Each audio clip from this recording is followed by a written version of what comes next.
Jest het compleet jest. Maar rein, lichte rein, stoorein, eerst nog een hudde wien. Maar meestal het zal al je vroeger. Want we gaan richting een aantal dagen met droeg waar, met de zinnen erbij. Dus liep het goed voor het eerste jest vakantieweekend. Maar z'n vier is het goed nog net en morgen van de helte. Dus morgen wordt het een oorgangsdag. Laat ik dichterbij beginnen, maar joen en vannacht. Dan hebben we het over rein, lichte rein en soms ruint het zelfs stevig. Maar dat vooral letterjoen en vannacht.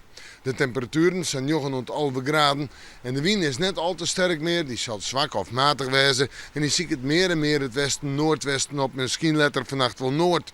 En dan terug naar morgen. Dat wordt een dag die in de maand nog begint met wat rein, maar dan wordt het al vrij vlug droeg. Jawel, en dan hebben we in de middag dat de zinnen terugbrengt vanuit het noorden waait. En dat is positief. Temperaturen, 14 graden. Ja, en de wind, nou die zal zwak of matig wezen. En die komt uit noord-noordwest, noord-noordoost. En dan gaan we terug naar de nacht met een temperatuur om bij de 4 of 5 graden heen. En dan wordt de kans op wat groenfrost verderop in de provincie al groter. Op naar de orendagen. Ik zei het al, een positieve ontwikkeling. Want toonse, vreed en sneeuwen heb ik het op zinnen en nog eens een keer zinnen. En de temperatuur nu daar om bij de 13 graden heen. De eerste nachten binnen vrij koud met kans op mist en kans op frost onder groen. Maar veel is mijn keer er niet aan. Dan heb ik gewoon een eerste weekend van de eerste kansje wat er goed uitzocht. Maar met de morgen, maar weer even in het waarsje.